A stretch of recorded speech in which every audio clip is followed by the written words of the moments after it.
આ પૃથ્વી ઉપર ગયો ને, મેં કોઈના મનની અંદર સંતોષકારક એવી શાંતિ મને ક્યાંય દેખાઈ નહીં. અગાઉ કહ્યું એમ, આજે માણસની પાસે બધું જ છે, પણ એને હજુ એમ લાગે છે કે કંઈક ખૂટે છે, અને એ જે ખૂટે છે એ બીજું શું છે? શાંતિ. કોઈના જીવનમાં શાંતિ નથી સાહેબ. બધું જ છે, શાંતિ છે? વિચાર કરો જરા. કોઈના જીવનમાં શાંતિ નથી. ઘણી વખતે લોકો ફોન ઉપર વાત કરે ને, કેમ છો, મજામાં? અરે શાંતિ. એટલે હું તરત કહું, લાઈન આપને ઉધાર. તારી પાસે શાંતિ હોય તો મને આપને. બોલવું સરળ છે, પણ સાહેબ જીવન જીવવું ને એ બહુ અઘરું છે. શાંતિમય જીવનની પ્રાપ્તિ કેવી રીતે થાય સાહેબ? કોઈના જીવનમાં શાંતિ નથી સાહેબ. કોઈ 2000 કમાતો હોય તોય દુખી, 5000 કમાતો હોય તોય દુખી, લાખ કમાતો હોય, કરોડ કમાતો હોય, એ આડા અવળા કેટલું એ કરે છે, પણ શોધે છે શાંતિ, પણ શાંતિ મળતી નથી સાહેબ. શાંતિ નથી. કળિયુગના લક્ષણનું વર્ણન કરતા નારદજી કહે, સત્યમ નાસ્તિ. કોઈના જીવનમાં મેં સત્યના આગ્રહી કોઈને જોયો જ નહીં. બધા જ અસત્યનું ઉચ્ચારણ કરી રહેલા છે. સત્યના માર્ગે ચાલવું બહુ અઘરું છે. કોઈના જીવનમાં સત્ય નથી, કોઈના જીવનમાં દાન નથી, પવિત્રતા નથી, દયા ભાવ નથી, દાન કરવાની વૃત્તિ જ નથી. દાન કરે ખરો, પણ સાથે નામ લગાવે, મારા નામની તકતી લગાવો. હાથમાંથી છોડ્યું પણ આપીને પકડી લે છે. વાહ! એક વાર દાન કર્યા પછી એ વ્યક્તિ એમ કે, હરિદ્વાર જાઓ છો કે નહીં? અરે જઈએ છીએ. એટલે ફલાણા આશ્રમમાં જજો, ત્યાં આપણા નામની એક રૂમ બુક છે, આપણા દાદાનું નામ છે. આ એને બહારથી પૈસા આપ્યા, પણ અંદરથી પકડ્યા. આ દાન નથી સાહેબ. મેં કોઈના જીવનમાં દાન કરવાની વૃત્તિ ન જોઈ. માત્ર પેટ ભરવાની વૃત્તિ છે. શું કરું અને બીજાનું મને મળે? આ કળિયુગનું લક્ષણ છે. મેં 3 પ્રકારના વિક્રય થતા જોયા. લોકો મંદ બુદ્ધિના થતા જોયા. સુમંદ મદયો, મંદ ભાગ્ય દુધા, પાખંડ નિરતા સંતો, વિરક્તા સપરિગ્રહ. લોકો મંદ બુદ્ધિના થતા જાય છે. પોતાની બુદ્ધિથી વિચારતા જ નથી. ફલાણાએ કર્યું એટલે આપણે કરવું, એ વૃત્તિ છે. પણ ફલાણાએ કર્યું તો કેમ કર્યું? એના માટે એ યોગ્ય હતું, પણ અત્યારે તું એ કેમ કરી રહ્યો છે? નહીં, પેલાએ કરેલું, મારે એના જેવું જ કરવું છે. પોતાની બુદ્ધિ દોડાવવાની જ નહીં. આજે યુવા જનરેશન છે, યુવા જનરેશનને તમે કંઈ પણ લખવા માટે આપો, એ તરત સીધું ગૂગલ ખોલીને શોધશે કે આની અંદર કોઈ છે. બુદ્ધિ દોડાવવાની જ નહીં. મંદ બુદ્ધિના છે. આપણે કે એજ્યુકેશન વધ્યું, ઇન્ફોર્મેશન આપણી પાસે વધી, પણ જ્ઞાન વધ્યું નથી વધ્યું. પાખંડ નિરતા, પાખંડીઓ પૂજાશે. કળિયુગનું લક્ષણ છે. જે સાચી વાત કરતો હશે ને એ તો હેરાન જ થશે. પાખંડ નિરતા સંતો, વિરક્તા સપરિગ્રહ.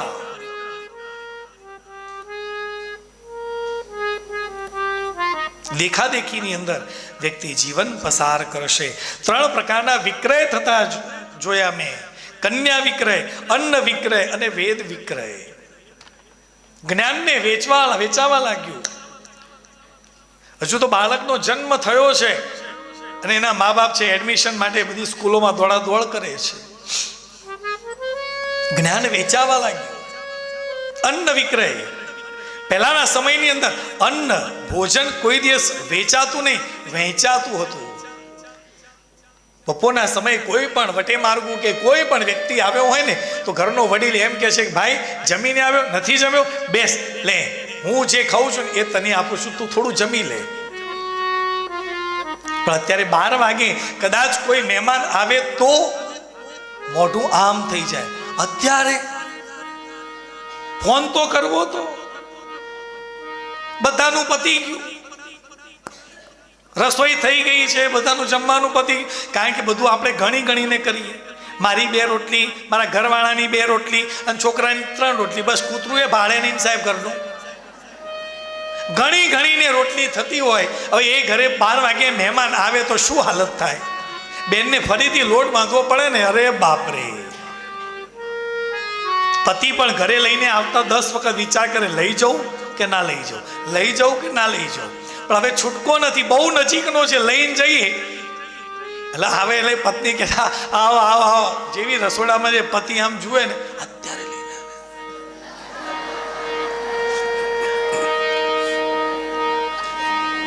બચારો ગભરાય. આ પરિસ્થિતિ છે અત્યારે. કારણ કે પૂછી જ લેવામાં આવે કે રોટલી મને કોઈ કેટલી રોટલી. હવે એવી ગણતરી કે ભૂખ હોય એવું ખવાય. આ 2 દિવસ 1.5 દિવસ આપણે ગરમ નથી જમ્યા તો 1 પૂરી વધારે ખાઈ લઈએ. એમાં કઈ ગણતરી કરીને પૂરી ખાઈએ એવું હોય?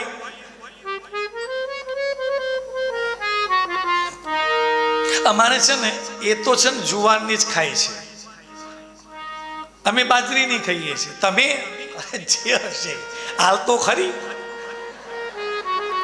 એ પૂછીને જવની રોટલી પેલાની રોટલી. અરે તું જે ખા. અત્યારે લોકો કહે છે ઘઉં ખાઈએ ને, ઘઉં તો ખાવા જ ના જોઈએ. તો આ ઘડીઓ અત્યારથી ઘઉં શું કામ વાયા? બધું જ ખાવા જેવું છે. જે કંઈ પણ ધાન્ય પરમાત્માએ આપણને આ બધું જ, પણ દરેકનો એને કેટલું ખાવું એ આપણને ખ્યાલ હોવો જોઈએ. આપણે એ નથી વિચારતા. આપણે ચાલવાનું બંધ થઈ ગયું, મહેનત ઓછી થઈ ગઈ એટલે શરીરમાં રોગ આવે. એટલે કે છે ઘઉં ખવાય જ નહીં, ઘઉં તો બંધ જ કરી દેવા જોઈએ. લોકો નથી ખાતા. કશો વાંધો નહીં, ખોટા ભાવ વધારવા એના કરતા જવ ખવાવો તમે. જેટલું લખ્યું છે ને સાહેબ એટલું જ જીવવાના છીએ. પણ જેટલું જીવીએ ને એ ખૂબ સુંદર આનંદથી જીવીએ ને એ અગત્યનું છે. આ ખાવું ને પેલું ન ખાવું એ બધું છોડો, બધું ખાવા જેવું જ છે. પણ ભોજન કરતી વખતે એ વિવેક હોવો જોઈએ કે મારે મીઠાઈ ખાવી તો કેટલી ખાવી, મારે આ ખાવું તો કેટલું ખાવું, મારે છાશ પીવી તો કેટલી પીવી. મીઠાઈ ખરાબ છે જ નહીં સાહેબ. ગુલાબજાંબુ આપણને બહુ ભાવતા હોય, બહુ 2 કે 3 ખાઓ, પછી કે હે શરત લગાવીએ કોણ વધારે ખાય. હવે 150 ગુલાબજાંબુ ખાઓ તો પછી ડાયાબિટીસ ના થાય તો થાય શું? દરેક વસ્તુ વિવેકથી લેવાની છે સાહેબ. બસ જેટલી જરૂર. પીરસવા વાળો તો ગમે તેટલો સારો હોય, પીરસવા વાળા 10 જણ આવીને કહે છે લો મારા થોડો શીરો ખો, બીજો આવે તમે ખો, તો મારે તો વિચારવાનું હોય કે મારા પેટને કેટલી જરૂર છે. કોઈ આપે જાય હું ખા કરું તો પછી શરીર કોનું બગડે? મારું બગડે. એ વખતે આપણે એમને એ ના કહીએ કે તારા લીધે મને ડાયાબિટીસ આવ્યો. એ તો આપી રહ્યો છે પણ કેટલું ખાવું એ વિવેક મને હોવો જોઈએ. અત્યારે એ વિવેક ચાલ્યો ગયો છે. નથી ભોજન ઉપર કંટ્રોલ, નથી વાણી ઉપર કંટ્રોલ, નથી ઊંઘ ઉપર કંટ્રોલ. બસ જાગ કરે. પછી કહે છે આખું શરીર તૂટે છે. તો તૂટે 3 વાગ્યા સુધી મોબાઈલ શું કામ મચડે છે? બંધ કર. વિવેક ચાલ્યો ગયો છે સાહેબ. 3 પ્રકારના વિક્રય: અન્ન વિક્રય, વેદ વિક્રય અને ત્રીજું કયું? કન્યા વિક્રય. દીકરીના લગ્ન કરીને જાય ને ત્યારે તો સાક્ષાત કહ્યું છે કે સ્ત્રી રૂપિણી કન્યા. સાક્ષાત એ લક્ષ્મીનું સ્વરૂપ છે. પણ આપણને એમાં રસ નથી. એના પછી એની પાછળ કરિયાવર કેટલો આવે છે એમાં રસ છે. એના પિતાએ કેટલા જોડ કપડાં કર્યા, એના પિતાએ કેટલું સોનું આપ્યું. અરે તારે શું કામ છે? આ રીતે આપણે જોવા દીકરીઓ વેચાવા લાગી. આ 3 પ્રકારના વિક્રય થતા જોયેલા.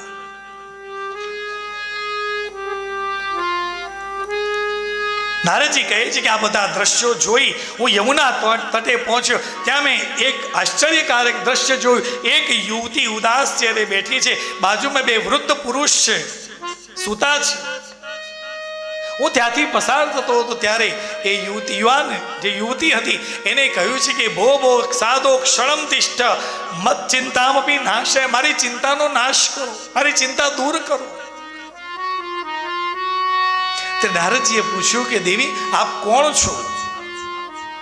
એ યુવતીએ પોતાનો પરિચય આપતા કહ્યું છે, અહમ ભક્તિ રીતિ ખ્યાતા, હું ભક્તિ દેવી છું. અને આ બે વૃદ્ધ પુરુષો જે તારી પાસે સૂતા છે એ કોણ છે? એ છે ઇમો મેં તનયો મતો, એ મારા બે પુત્રો છે. નારદજીને નવાઈ લાગી કે મા વૃદ્ધ હોય અને દીકરા યુવાન હોય એ તો સંસારનો નિયમ છે, પણ અહીંયા મા યુવાન છે અને દીકરાઓ વૃદ્ધ છે. ત્યારે ભક્તિએ સંક્ષેપમાં વર્ણન કરતા કહ્યું છે, આ કળિયુગમાં હું મારું યૌવન તો ટકાવી શકી છું, પણ આ મારા બે દીકરાઓ જે છે એ જ્ઞાન અને વૈરાગ્ય આ કળિયુગની અસરથી વૃદ્ધ થયા છે. નારદજી, તમે એમના માટે એવું કંઈક કરો જેનાથી મારા બંને પુત્રો યુવાન થાય, ઉત્સાહપૂર્ણ અને ચૈતન્યવાન એમને બનાવો. જ્યાં ભક્તિ આ કહ્યું તે નારદજીએ એના કાનની અંદર, બંને પુત્રોના કાનની અંદર વેદ મંત્રો ગાયા છે. આ વેદ મંત્રોની અસર હતી. એ સમયે આ બંને જે વૃદ્ધ થયેલા પુરુષો હતા એ યુવાન થયા છે, પણ જ્યાં સુધી એ મંત્રની અસર છે ત્યાં સુધી યુવાની ટકી. જેવી અસર ઓછી થઈ, પાછા વૃદ્ધ થઈ ગયા. નારદજી કહે છે, મેં વેદ મંત્રોનું ગાન કર્યું, તેમ છતાં આ જ્ઞાન અને વૈરાગ્ય જાગૃત થતા નથી. ત્યારે બહુ વિચાર કરે છે. એ વખતે આકાશવાણી થઈ છે કે એ તદર્થમ તું સત્કર્મ સુરર્ષે ચ ત્વમ સમાચર તત્તે કર્મ અભિદાસ્યાંતિ સાધવ સાધુભૂષણ. હે સુરર્ષિ, આપ આમના માટે સત્કર્મ કરો. નારદજી કહે છે કયું સત્કર્મ કરવાથી આ જ્ઞાન અને વૈરાગ્ય બંને જાગૃત થાય, યૌવન એવી યુવાનીની પ્રાપ્તિ થાય. ત્યારે યાત્રા કરતા કરતા નારદજી બદ્રી વિશાળ ધામમાં આવ્યા છે. ત્યાં સનત કુમારોને પૂછ્યું છે કે એવું કયું સત્કર્મ કરીએ જેનાથી જ્ઞાન અને વૈરાગ્ય બંને જાગૃત થાય, યુવાન થાય. ત્યારે સનત કુમારોએ કહ્યું છે, નારદજી, તમે ભાગવતની કથા કરો. આજે સનત કુમારોએ કહ્યું ત્યારે નારદજી કહે છે કે હું કથા તો કરું, પણ વક્તા તરીકે કોણ? ત્યારે વક્તા તરીકે સનત કુમારો તૈયાર થયા છે કે અમે કથા કરીશું. ખૂબ મોટો એક મંડપ બનાવ્યો છે. એ ગંગા તટે મંડપ બંધાવ્યો છે. આજુબાજુ જે લોકો રહેતા હતા એ બધા લોકોને કથાની અંદર આવવાનું આમંત્રણ આપ્યું છે. બધા જ લોકો આવ્યા, દેવો આવ્યા છે. સર્વાધિક દેવો બધા જ આ કથાનું શ્રવણ કરવા માટે આવ્યા છે. કારણ સનત કુમારજી કથા કરવાના છે. અને કયા ભાવથી કથા કરવાના છે? જ્ઞાન અને વૈરાગ્યને જાગૃત કરવા માટે. ખૂબ સુંદર કથા થઈ છે. પ્રથમ દિવસથી લઈને 7 દિવસ સુધી અકડે ઠઠ આખો જે મંડપ હતો એ ભરાયેલો હતો. દેવોએ, ઋષિઓએ આ કથાનું શ્રવણ કર્યું છે. અને આ કથાને અંતે પરિણામ સ્વરૂપ જ્ઞાન અને વૈરાગ્ય બંને યુવાન અને ચૈતન્યવાન બન્યા છે. ત્યારે ભક્તિદેવી પ્રસન્ન થયા છે. અને ભક્તિદેવીએ નારદજીને કહ્યું છે, હું આપનાથી આ કાર્ય સત્કર્મથી હું પ્રસન્ન થઈ છું, આપ મારી પાસે કંઈક વરદાન માગો. ત્યારે નારદજીએ કહ્યું છે કે દેવી, મારે તો બીજું કાંઈ નથી જોઈતું, પણ તમે ભક્તોના હૃદયની અંદર નિવાસ કરો. અને એ દિવસથી ભક્તોના હૃદયની અંદર મા ભક્તિ બિરાજમાન થયેલા છે. માટે જોઈએ ને, ભક્તિને અને લાગણીને બહુ લેવા દેવા છે. એટલે મોટા ભાગે તમે કથાઓની અંદર જોશો ને તો બહેનોની સંખ્યા વધારે જ હોય ભાઈઓના કરતા. એ પલ્લુ હંમેશા ભારી હોય, કારણ કે બહેનો છે ને એ લાગણી પ્રધાન છે. અને એ લાગણી પ્રધાન હોવાને નાતે ભક્તિ એમની અંદર, ભક્તિ દેવી એમને વરેલા છે. કોઈ પણ જગ્યાએ કથા થતી હોય તો બહેનો પહેલા પહોંચી જાય,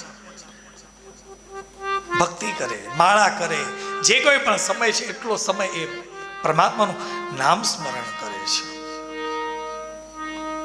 ભક્તિ ખૂબ મહત્વ બતાવ્યું છે. પણ કહેવાનું તાત્પર્ય, આપણે ભક્તિ કરીએ છીએ પણ ગુજરાતની હાલત તો બહુ ખરાબ છે. શાસ્ત્રકારોએ ખૂબ સુંદર કહ્યું છે, પંડિત કો પૂરબ ભલો, જ્ઞાની કો પંજાબ, કર્મકાંડી કો દક્ષિણ ભલો ઓર ઢોંગી કો ગુજરાત. આ આપણા માટે કાળી તીલી છે સાહેબ. પંડિત કો પૂરબ ભલો, પંડિતો જે છે એ પૂર્વમાં થયા.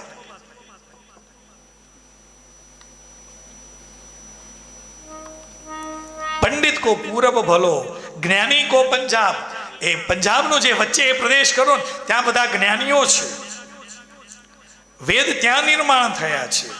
કર્મકાંડી કો દક્ષિણ ભલો, કર્મકાંડી બ્રાહ્મણો તમે જુઓ વિદ્વાન સાહેબ.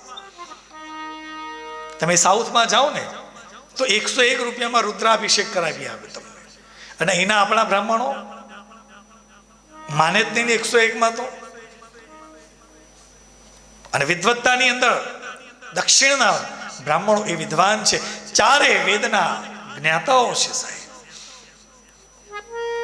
વિદ્વાન છે. અને છેલ્લે કહ્યું ઢોંગી કો ગુજરાત, કશું જ ના આવડતું હોય ને એ ગુજરાતમાં આવે ને એ મોટો મહાન થઈ જાય. તમે જો બધા હેરાન ક્યાં થયા, ગુજરાતીઓ ક્યાં હેરાન થયા, બધા જો એક કઈ સંત આપણા નથી, ગુજરાતનો તો કોઈ નથી, અને ગુજરાતના એની પાસે આપણે જતા જ નથી. છેતરાયા, જ્યાં ટીલા ટપકા કરે, ખોટું કરે, બસ એને આપણા માથા લઈને ફરીએ. ઢોંગી કો ગુજરાત. અને એટલા માટે જ કહ્યું છે, કારણ ગુજરાતમાં ઢોંગ કેમ ચાલ્યો, કારણ કે ગુજરાતની અંદર સંપત્તિ વધારે છે, પૈસા બહુ છે, અને જ્યાં પૈસા વધારે હોય ને ત્યાં પાખંડ બહુ ચાલે. આવી કથાઓ બહુ ઓછી થાય. લાખો કરોડો રૂપિયા બસ મારે ખર્ચ કરવો, દેખાડી દેવું છે, આપણે આની કથા કરી. અરે દેખાડવા માટે કથા છે, પૈસાનો વ્યય ન કરાય, પૈસાનો સદુપયોગ કરવાનો છે. જ્યાં જરૂર છે એટલું વાપરીએ, એ કથા સાચી છે. અગત્યનું છે કે માણસનું જીવન બદલાય, પ્રભુના માર્ગે વળે ને, એ કથા સાચી છે. દેખાડો કરો, ભજન કરો, કુદાકૂદ કરો, ભોજન સમારંભ કરો, અને કરોડો રૂપિયા ખર્ચી નાખો, શું મળ્યું? કઈ નહીં. કોઈનું જીવન બદલાયું ના. તો એ કથા એક કથા નથી, એ દેખાડો છે, એ પાખંડ છે. માટે કહ્યું ઢોંગી કો ગુજરાત. જે ઢોંગી છે ને એ બધા ગુજરાતમાં ફાઈ ગયા છે અને જલસા કરે છે. આ કથા કઈ, એના પછી આત્મદેવની કથા આવે છે. આત્મદેવની કથા લઈએ એ પહેલા એક ભજન લઈએ, અને પછી આપણે આત્મદેવની કથાની અંદર પ્રવેશ કરીએ છીએ. બોલી શ્રી કૃષ્ણ કનૈયા. એ ભક્તિ કરો તો તમે એવી કરજો, ફરી જન્મ ના લેવો પડે. ભક્તિ કરો તો તમે એવી કરજો, ફરી જન્મ ના લેવો પડે. અરે વાતો કરો તો તમે એવી કરજો, ફરી જન્મ ના લેવો પડે. જન્મ ના લેવો પડે.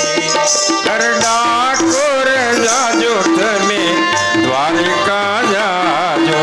ડાકોરે જાજો તમે, દ્વારિકામાં જાજો. એ ડાકોર જાજો તમે, દ્વારિકા જાજો. ડાકોરમાં જાજો તમે, દ્વારિકામાં જાજો. એ રણછોડરાયના દર્શન તમે એવા કરજો, ફરી જન્મ ના લેવો પડે. રણછોડરાયના દર્શન તમે એવા કરજો, ફરી જન્મ ના લેવો પડે. અરે ભક્તિ કરો તો તમે એવી કરજો, ફરી જન્મ ના લેવો પડે.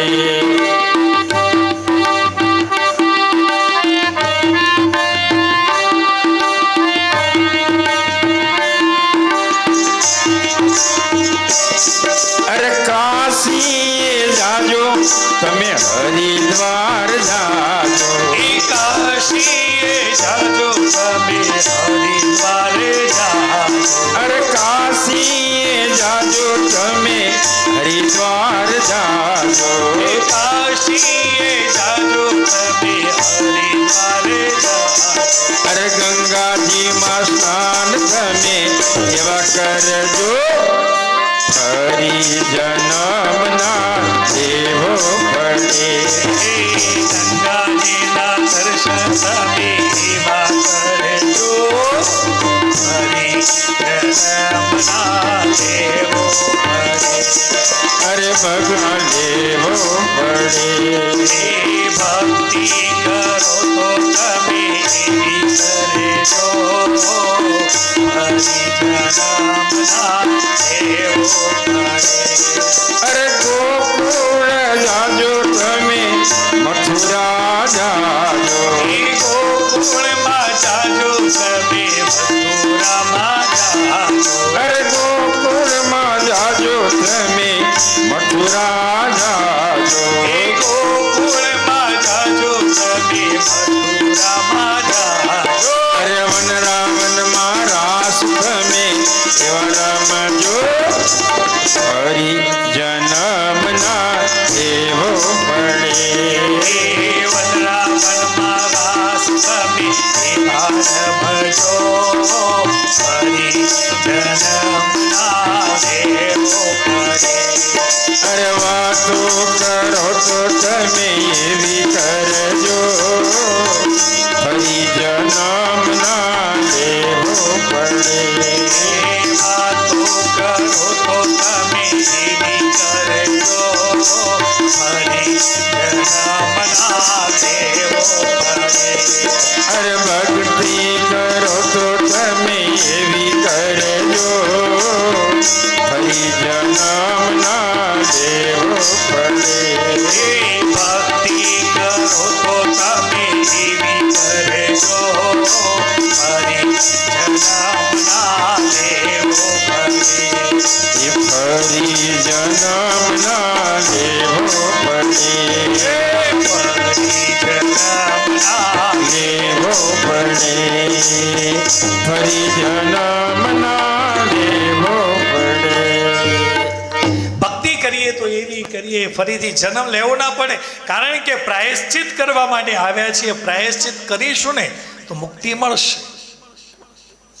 અને મુક્તિ પ્રદાન કરનારો જો કોઈ ગ્રંથો હોય તો એ છે શ્રીમદ ભાગવત.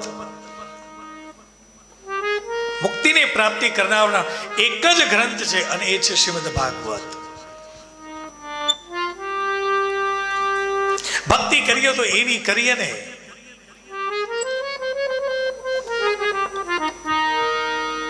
ફરીથી ક્યારે આ સંસારમાં આવવાની ઈચ્છા જ ન થવી જોઈએ. ચિદાનંદ રૂપ શિવોહમ શિવોહમ મનોબુદ્ધ ચિત્ત અહંકારનાહમ ન ચ શ્રોણ જીહવે ન ચ પ્રાણ નેત્ર ન ચ વ્યોમ ભૂમિર ન તેજો ન વાયુ ચિદાનંદ રૂપ શિવોહમ શિવોહમ.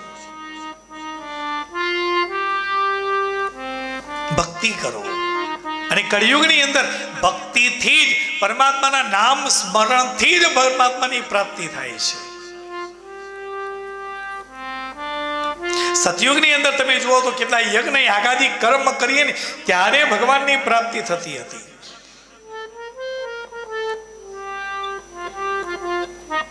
દ્વાપર ત્રેતાની અંદર જોઈએ તો ધ્યાન કરો તપશ્ચર્યા કરીએ તો ભગવાનની પ્રાપ્તિ થતી હતી. દાન કરો તો ભગવાનની પ્રાપ્તિ થતી હતી. હવે કળિયુગ છે. કળિયુગની અંદર તો કયું છે ખાલી પરમાત્માના નામનો જપ કરો ઈશ્વરની પ્રાપ્તિ થશે. બોલો રાધે રાધે. કેટલું સરળ છે સાહેબ પરમાત્માને પ્રાપ્ત કરવું. કોઈ તપશ્ચર્યા કરવાની નથી, કોઈ ધ્યાનમાં જવાનું નથી, યજ્ઞ યાગાદિ કર્મ કરવાનું નથી, કશું જ નહીં, ખાલી નામ જપ. જે પરમાત્માનું સ્વરૂપ છે, જે મંત્ર છે, જે મંત્ર ઉપર આપણને શ્રદ્ધા છે એ મંત્રનો સતત જપ કરો. જીવન સુધરશે અને મુક્તિની પ્રાપ્તિ થશે. એમાં મંત્ર જપ કરવામાં ક્યાં પૈસા ખર્ચ થવાના છે? એક માળા હોય, માળા લઈને બે જેટલો સમય મળે બેસે, ધીરે ધીરે ધીરે માળા કરો. અને એક સમય એવો આવવો જોઈએ, કારણ કે માળા કરવાનું કહું છું પણ સામે મને એક મહાત્મા મળેલા હતા. તો મહાત્માની સામે હું માળા કરતો હતો, મારી માળા સાથે હોય. મહાત્મા સામે બેઠેલા હતા, વાત ચાલતી હતી, સાથે મંત્ર જપ પણ ચાલતો હતો. મહાત્માએ મને પૂછ્યું કે શું કરો છો? મેં કીધું માળા કરું છું.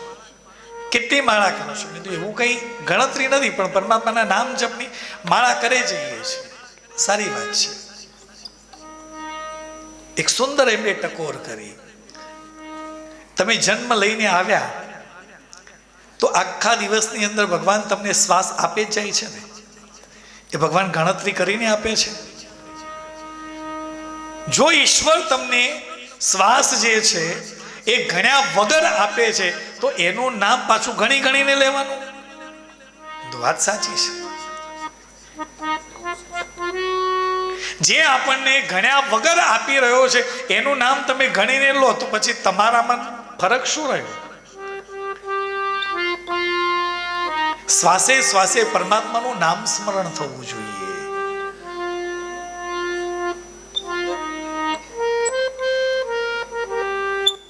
ત્યારથી અક્કલ આવી ગઈ. ઠીક છે, માળા હાથમાં હોય, પણ હાથમાં હોય એટલે જપ ચાલુ થઈ જાય. એ ગણવાના નહીં. આપણને આપણું જીવન સતત ચલાવી રહ્યો છે, આપણા ઉપર સતત અમૃતનો અભિષેક કરી રહ્યો છે. એ ક્યારેય વિચારતો નથી કે હું આને આટલું જ આપું. અને આપણે એને યાદ કરવા માટે આપણે ઘણી ગણીને ઘણા લોકો આવીને કહે અમે મારા દરરોજથી 21 માળા કરીએ છીએ. બધું કોના માટે? તારા માટે કરે છે. ભગવાનના નામનો જપ લેવો છે, અવિરતપણે જપ થતો જ રહેવો જોઈએ. એના માટે ગણવાનું હોય જ નહીં. કેટલું બધું ઈશ્વર આપણને આપી રહ્યો છે, એ ઘણી ગણીને આપે છે, તોલી તોલીને આપે છે. જ્યારે એનું નામ સ્મરણ કરવા યાદ કર્યા, પરમાત્મા આવીને ઊભો છે. અર્જુને યાદ કર્યા, આવીને ઊભો છે. તો પછી જો દ્રૌપદી માટે પરમાત્મા આવીને ઊભો રહેતો હોય તો તમારા ને મારા માટે પણ આવીને ઊભો જ રહે. પણ છે તૈયારી આપણી?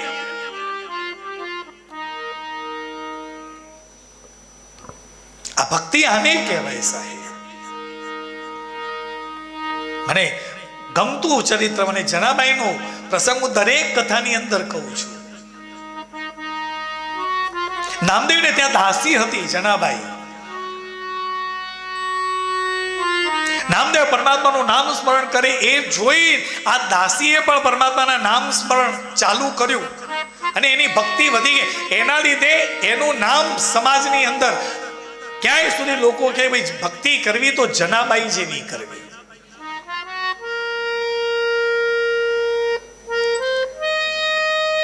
એક વખત કબીરજી કાશીમાંથી નીકળ્યા છે, પ્રવાસ કરી રહેલા હતા મહારાષ્ટ્રમાંથી. ત્યાં ખબર પડી છે ભાઈ ભક્તિ કરવી હોય તો જનાબાઈ જેવી કરાય. એમ લાવો દર્શન તો કરતો જાઓ, કેવી છે જનાબાઈ, કેવી ભક્તિ કરે છે, એના દર્શન કરવાનો મને લાવો મળે. કારણ કે ભક્તિમાં જો જનાબાઈ શ્રેષ્ઠ છે તો મારે એને વંદન કરવા જોઈએ. કબીરજી કહે છે સાહેબ.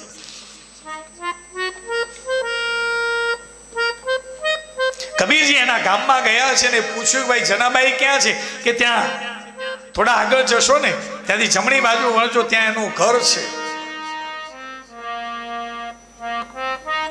કબીરજી ચાલતા ચાલતા એ ગલીમાં ગયા, જનાબાઈના ઘર આગળ ગયા ત્યારે જનાબાઈ પડોશી સાથે એ છાણા માટે ઝઘડો કરી રહી હતી કે તમે મારા છાણા લઈ લીધા છે. પેલો કહે છે કે નહીં, મેં તમારા છાણા નથી લીધા, એ મારા હતા. કબીરજી જુએ છે કે આ જનાબાઈ જે ભક્તિમાં શ્રેષ્ઠ કક્ષામાં મૂકવામાં આવેલી છે એ જનાબાઈ છાણા માટે લડી રહી છે પડોશી સાથે. હવે છાણું એ છાણું છે, ખબર કેવી રીતે પડે કે આ જનાબાઈનું છે કે આ પડોશીનું છે? બંને છાણા સરખા જ હતા. કબીરજીએ કહ્યું કે એ જનાબાઈ, તું કહે છે કે આ છાણું તારું છે, એ ખબર કેવી રીતે પડે કે આ છાણું તારું છે? તું એની સાથે ઝઘડી રહી છે કે?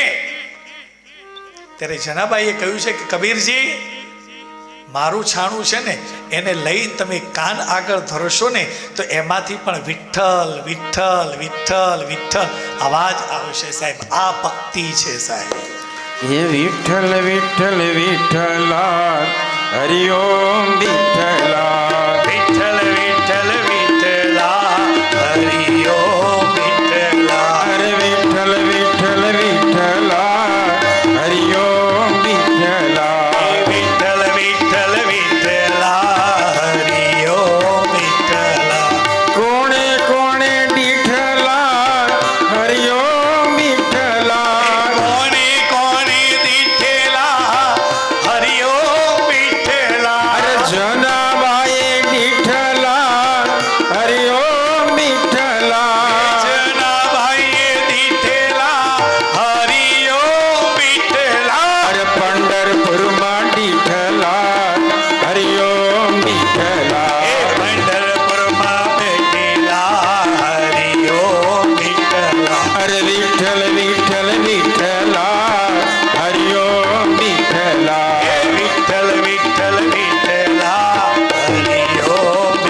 એ વિઠ્ઠલા હરિયો વિઠ્ઠલા મીરાબાઈએ દીધેલા હરિયો વિઠ્ઠલા મેવાડ ગઢમાં વિઠ્ઠલા હરિયો વિઠ્ઠલા મેવાડ ગામમાં દીધેલા હરિયો વિઠ્ઠલા એ વિઠ્ઠલ વિઠ્ઠલ વિઠ્ઠલા હરિયો વિઠ્ઠલા વિઠ્ઠલ કાલી વિઠ્ઠલા હરિયો વિઠ્ઠલા હરે વિઠ્ઠલ વિઠ્ઠલ વિઠ્ઠલ વિઠ્ઠલ વિઠ્ઠલ વિઠ્ઠલ વિઠ્ઠલ વિઠ્ઠલ વિઠ્ઠલ વિઠ્ઠલા હરિયો વિઠ્ઠલા વિઠ્ઠલ વિઠ્ઠલ વિઠ્ઠલા હરિયો વિઠ્ઠલા હરે વિઠ્ઠલ વિઠ્ઠલ વિઠ્ઠલા હરિયો વિઠ્ઠલા વિઠ્ઠલ વિઠ્ઠલ વિઠ્ઠલા હરિયો વિઠ્ઠલા હર કોણે કોણે વિઠ્ઠલા હરિયો વિઠ્ઠલા વિઠ્ઠલ વિઠ્ઠલ વિઠ્ઠલા હરિયો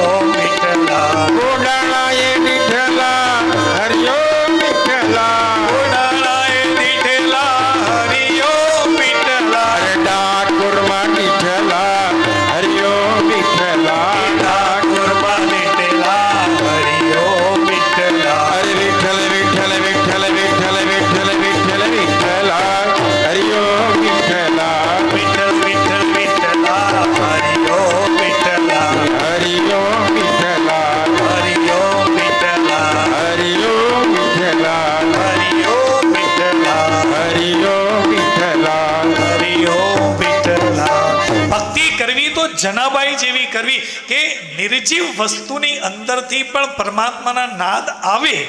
આ ભક્તિ શ્રેષ્ઠ છે સાહેબ.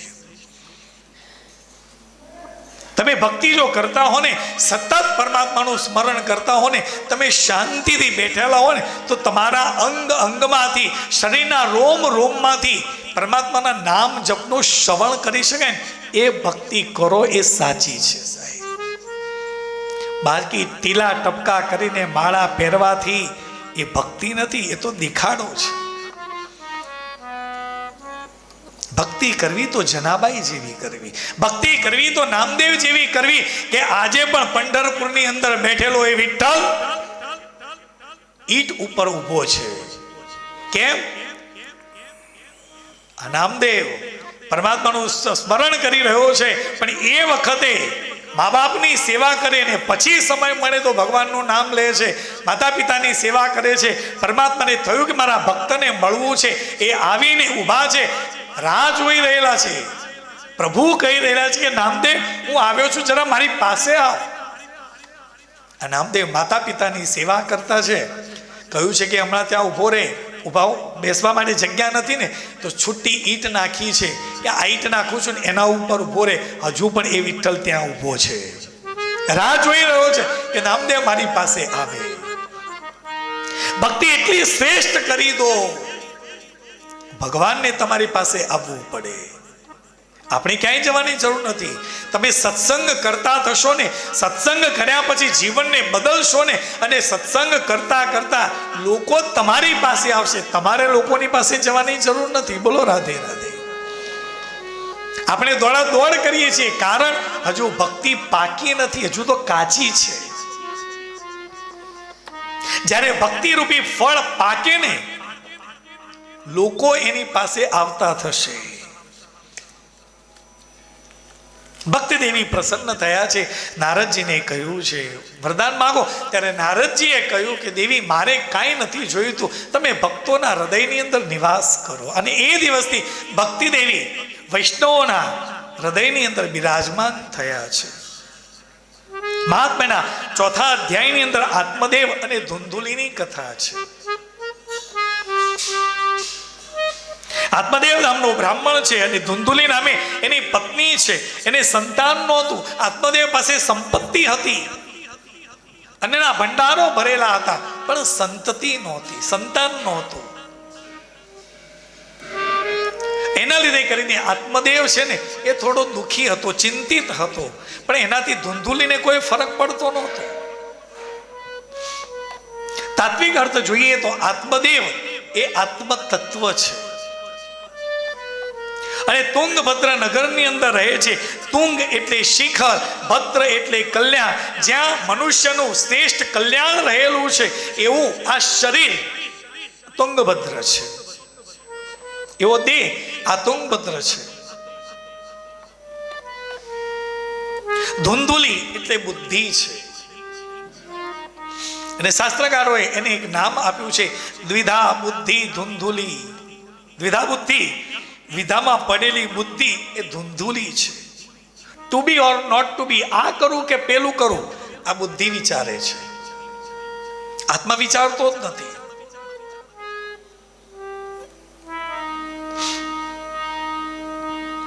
આત્મદેવ બ્રાહ્મણ જ્યાં કોઈ પણ વિદ્વાન મળે એને જઈને કહે છે કે પ્રભુ મારી પાસે બધું છે, મને સંતતિ નથી, અને સંતતિની પ્રાપ્તિ થાય એના માટે હું કોઈ મારા માટે કાર્ય કરું.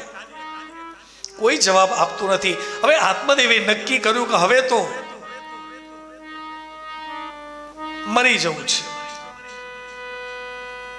મરવાના વિચાર સાથે આ આત્મદેવ જંગલની અંદર ગયો છે. જંગલની અંદર જઈ રહેલો તો કોઈ એક મહાત્માને જોયા છે. એમનું કપાળ ઉપરનું જે તેજ જોઈ આત્મદેવને થયું કે આટલો વિદ્વાન મહાત્મા છે, એમની પાસે જઈને એમને પૂછું. એમની પાસે ગયા છે, મધ્યાહનનો સમય છે. આ મહાત્માએ આત્મદેવને જોઈને કહ્યું કે આત્મદેવ બહુ ચિંતામાં લાગે છે. હા બાપ છે.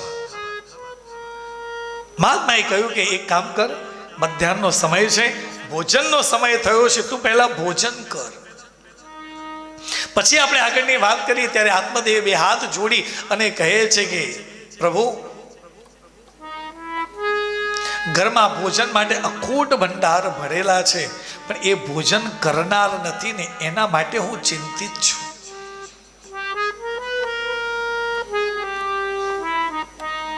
ત્યારે એ મહાત્માએ કહ્યું આત્મદેવ કદાચ તારા ભાગ્યની અંદર બાળક નહીં હોય તો એનાથી હવે ગભરાવાની જરૂર નથી. તું શું કામ એની ચિંતા કરી રહ્યો છે? આખા વિશ્વની અંદર જેટલા લોકો છે એ બધાને બાળક આપવું એ પરમાત્માની કૃપા હોય, બધાને આપે જ છે, તો તને પણ આપે. પણ તને નથી આપ્યું એની પાછળ પણ એનો કોઈ સારો ઉદ્દેશ હશે.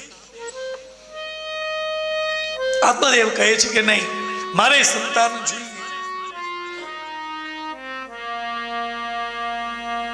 ત્યારે મહાત્માએ કહ્યું છે કે તારા ઘરે સંતાન નથી એની પાછળનું કારણ તારાથી કોઈક મહાન પુરુષની, મહાત્માની અવહેલના થઈ છે. તારાથી કોઈ ભૂલ થઈ છે જેના લીધે તારા ઘરે સંતતિ નથી.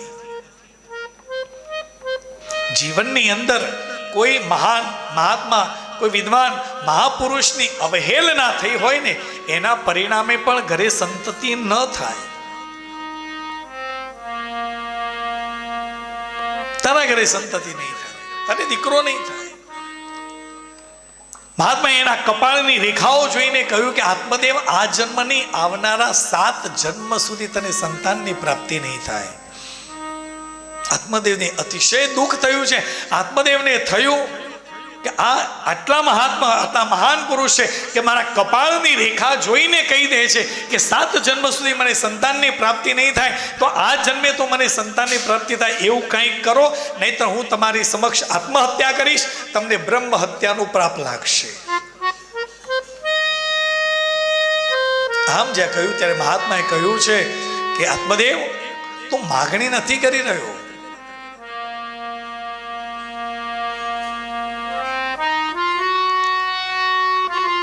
તને સંતાનની પ્રાપ્તિ નથી, કોઈ મહાત્માની તારાથી અવહેલના થઈ છે, એ પરિણામ સ્વરૂપ તને સંતતિ નથી.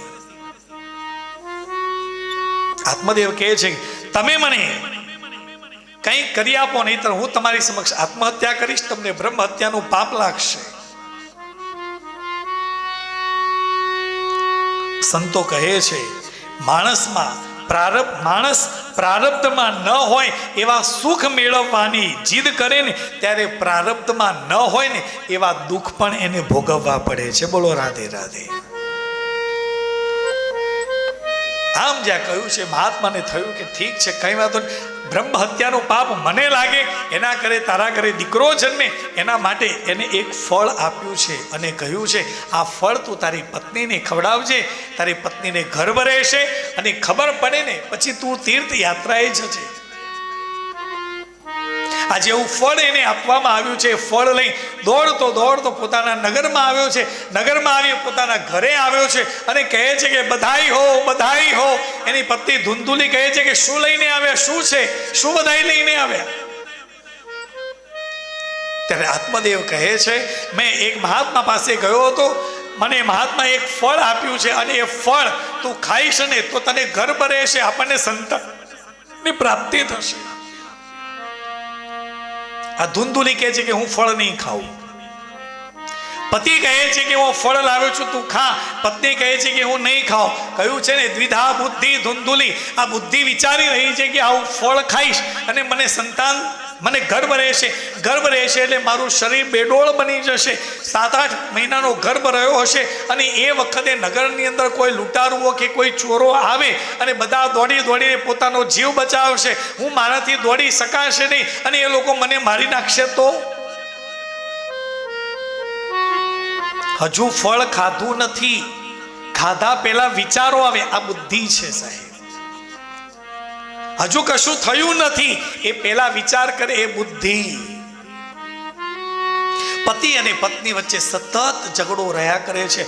આખો દિવસ એ જે ઝઘડો ચાલે, લોકો આજુબાજુ વાળા વિચારે છે આટલો આત્મદેવ શુદ્ધ આત્મા છે અને એના ઘરમાં આવું કકળાટ. એ ઝઘડો એટલો બધો વધી ગયેલો હતો કે બીજા દિવસે સવારે આ ધુંધુલીની એક બહેનપણી છે એ આવી છે અને પૂછ્યું છે કે આજકાલ ઝઘડા બહુ થાય છે તારા ને તારા પતિ વચ્ચે. હા, શું વાત છે? આ મારો પતિ કોઈ મહાત્માની પાસે ગયો હતો, એને કોઈ ફળ આપ્યું છે ને કહે છે કે આ ફળ ખાઈશ એટલે તને ગર્ભ રહેશે. મારે દીકરો કે સંતાન મારે જોઈતું નથી, મારે ફળ ખાવું નથી.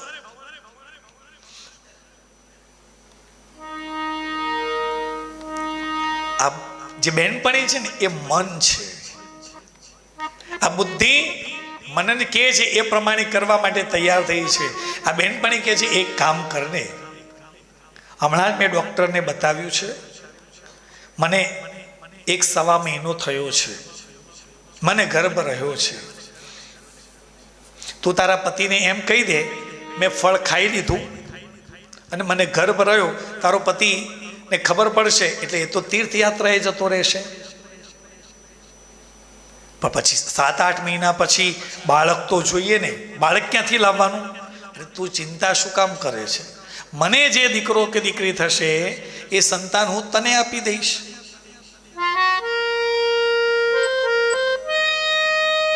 પણ મને ગર્ભ રહ્યો એ સમાજમાં ખબર પડે, ગામડામાં તો બધાને ખબર પડશે ને કે આવું તો કંઈ હતું નહીં, ક્યાંથી મારી પાસે દીકરો આવ્યો? અરે બધી વ્યવસ્થા હું કરી દઈશ. તું તારા પતિને કહી દે કે મેં ફળ ખાધું એટલે તારો પતિ જતો રહેશે અને આજથી તારે ઘરની અંદર ખાટલો પાથરી અને ગોદડું નાખીને સૂઈ જ જવાનું છે, ઓઢીને પડ્યા જ રહેવાનું. કોઈ મને કહે છે કે આજકાલ તમારા બેનપણી દેખાતા નથી ધુંધુલી બેન, કેમ, શું થયું? તું એમને કહી દઈશ કે એમને સારા દિવસો છે, ડૉક્ટરને બતાવ્યું, ડૉક્ટરે કહ્યું છે કમ્પ્લીટ બેડ રેસ્ટ, ઊભા થવાનું જ નથી.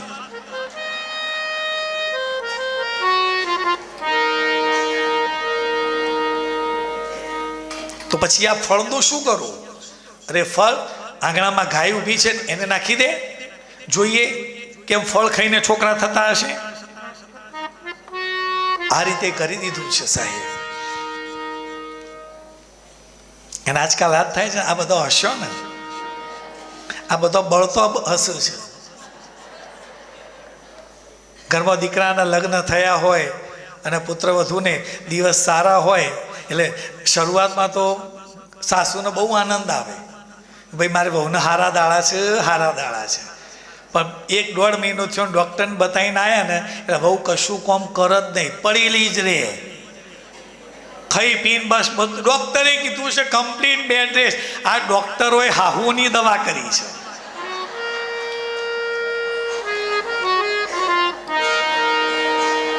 આ થઈ રહ્યું છે. બચારી હાહુને એમ કે મારો સમય આવશે, હું શાંતિથી રહેવા દેવી, તારી વહુઓ શુદ્ધ નહીં. બેઠા બેઠા બધું હાહુ 9 મહિના સુધી ખવડાવે, ગુંદાય બોધિયાલે ને લાડવાય ખવડાવે અને શરીર મસ્ત કરે. પછી છોકરો આવ્યું પછી તો છોકરો નહીં આપે નહીં.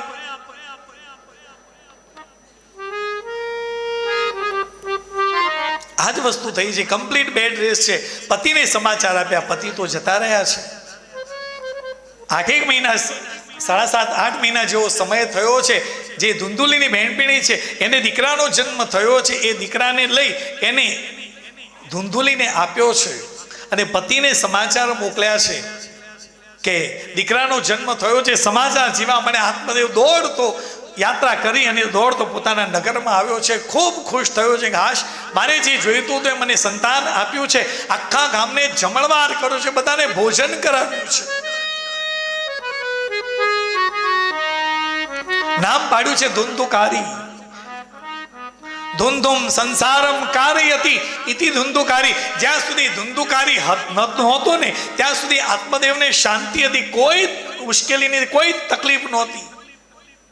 આ ધુંધુકારી જેમ જેમ મોટો થતો જાય ને આખા ગામના ઝઘડા ઘરમાં લઈને આવે છે.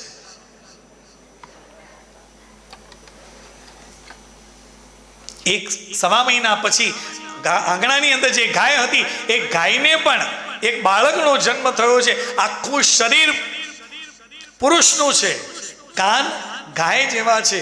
એમનું નામ પડ્યું છે ગોકર્ણ. મહાજ્ઞાની થયા છે.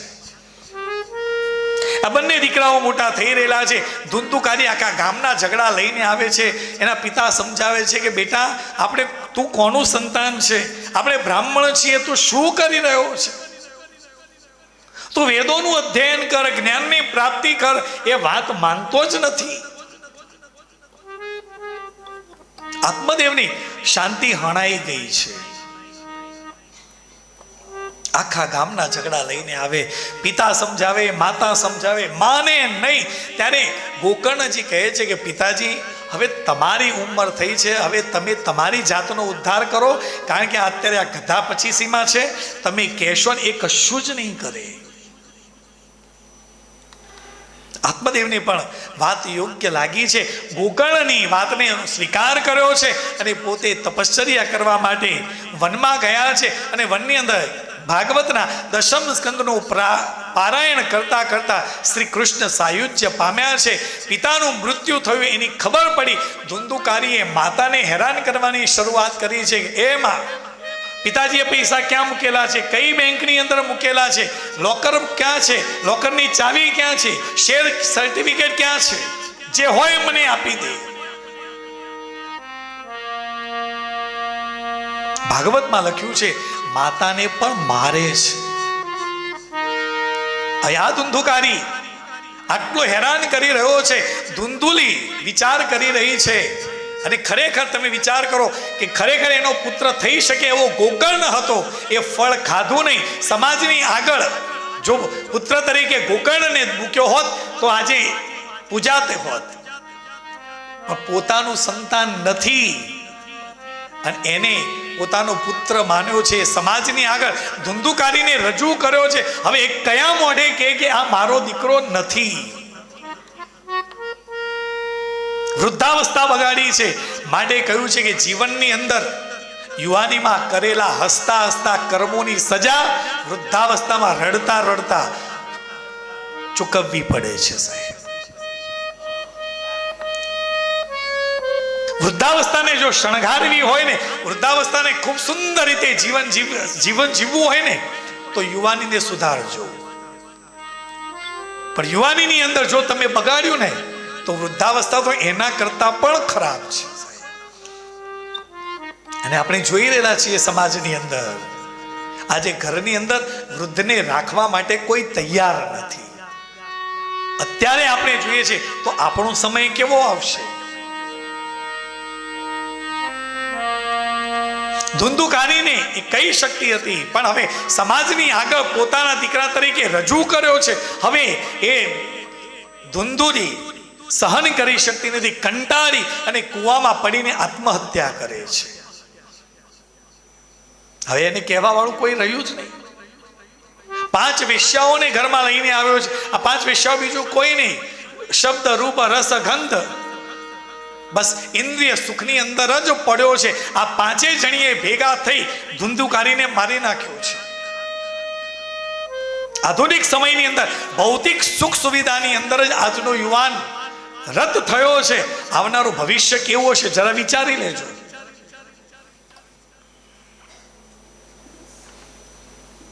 ખાવા ઉપર કોઈ કંટ્રોલ નહીં. જે સાત્વિક ભોજન છે એનો ત્યાગ કર્યો છે, ન ખાવા જેવી ખાતો થયો છે. અને આપણે જોઈએ જે પરિણામ આપણે જોઈ રહેલા છીએ કે સમાચારની અંદર જોઈએ કે બચ્ચી 20-22 વર્ષની, 18 વર્ષની ઉંમર, 12 વર્ષની ઉંમરે છોકરાઓને એટેક આવે છે. આ લોકો 50-60 તો ક્યારે જોશે?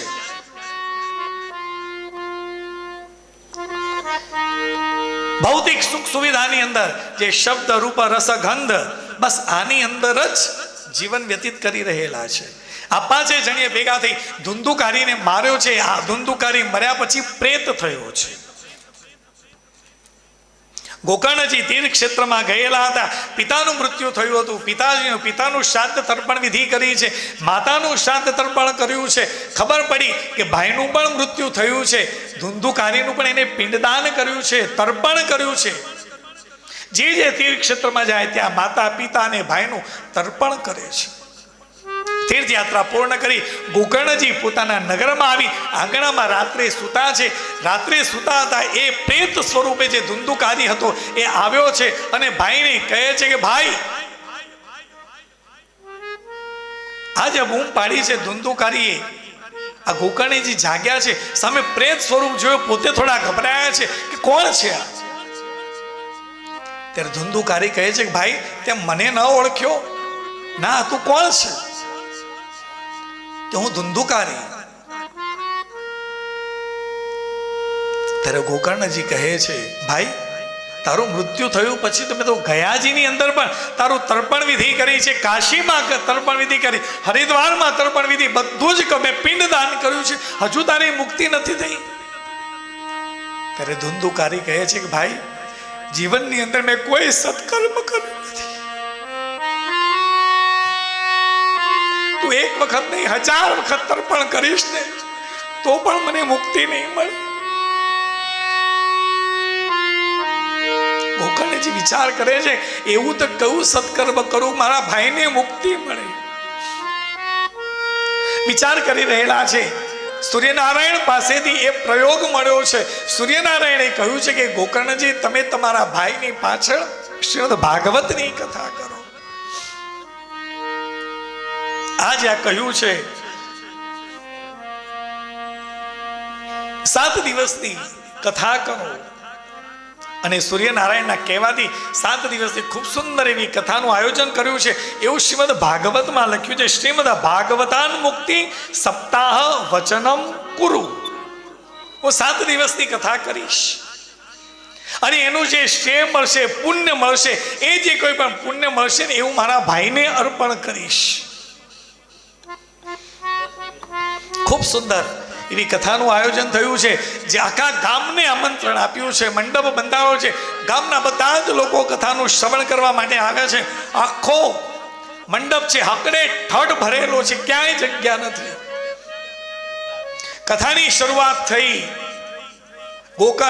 ગોકર્ણજી કથાની શરૂઆત કરી છે. પ્રેત સ્વરૂપે આ ધુંધુકારી આવ્યો છે. બેસવાની કોઈ જગ્યા નથી. કથાનું શ્રવણ કરવું છે, મંગલાચરણ થઈ રહેલું છે, પણ પ્રેત સ્વરૂપે છે, એટલે વાયુ સ્વરૂપે છે.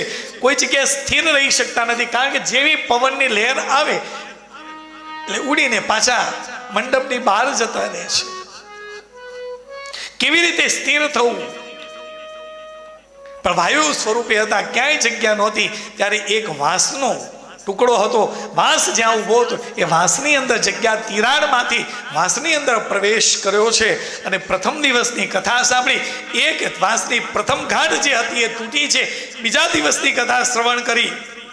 બીજી ગાંઠ, ત્રીજા દિવસની, ચોથા દિવસની, 7 દિવસની કથાનું શ્રવણ કર્યું છે. એમ 7 ગાંઠો વાંસ ફાટ્યો છે. એની અંદરથી દેવદૂત જેવા ધુંધુકારી જે હતો એ પ્રગટ થયા છે. દેવોની સ્તુતિ કરી છે. દેવો એમને વિમાનની અંદર લઈ અને જવા માટે તૈયાર થયેલા છે. ત્યારે ગોકર્ણજીએ કહ્યું છે કે ઉભા રહો. કથા એકલા ધુંધુકારીએ નહીં, કથા ગામના લોકોએ પણ સાંભળી છે. તો મુક્તિ એકલી ધુંધુકારીને ન મળવી જોઈએ, અમારા ગામના લોકોને પણ મળવી જોઈએ. ત્યારે દેવોએ કહ્યું છે, ગોકર્ણજી, આપે કહ્યું એ વાત તદ્દન સત્ય છે. કથાનું શ્રવણ ગામના લોકોએ પણ કર્યું છે. અરે ધુંધુકારીએ પણ કર્યું છે, પણ ગામના લોકોએ ખાલી શ્રવણ કર્યું છે.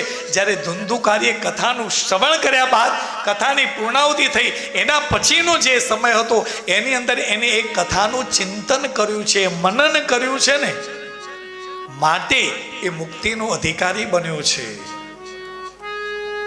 આ વિમાનની અંદર લઈ ગયા છે, ધુંધુકારીની મુક્તિ થઈ છે. ગોકર્ણજી વિચાર કરે છે મારે આખા ગામને મુક્તિ અપાવી છે. ફરીથી ખૂબ સુંદર કથાનું આયોજન કર્યું. આખા ગામના લોકોએ, ગામવાસીઓએ કથાનું શ્રવણ કર્યું છે. કથાનું શ્રવણ કર્યા બાદ એનું મનન કર્યું, ચિંતન કર્યું અને સ્વર્ગમાંથી વિમાન આવ્યું છે. આખા ગામના લોકોને મુક્તિ મળી છે. આ કથા કહું ને એટલે પછી લોકો એમ કે મહારાજ આવું તો બધું કથાઓમાં થાય કે કથા પૂરી થાય અને વિમાન આવે અને એને મુક્તિ મળે.